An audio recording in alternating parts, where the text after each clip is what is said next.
হতাশাগ্রস্ত হয়ে বান্দা যখন কাঁদতে থাকে আর ডাকতে থাকে, ইয়া আল্লাহ, ইয়া রহমান, ইয়া রহিম, ইয়া হাইয়ু, ইয়া কাইয়ুম।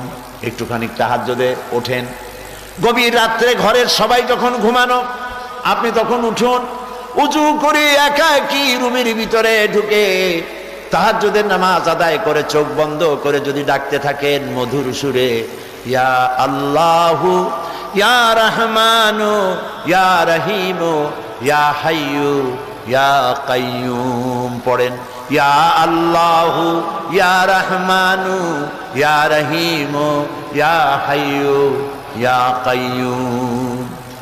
আল্লামা ইকবাল বলেছেন, দিল সে जो बात निकलती है असर रखती है पर नहीं मगर ताकते परवाज रखती है।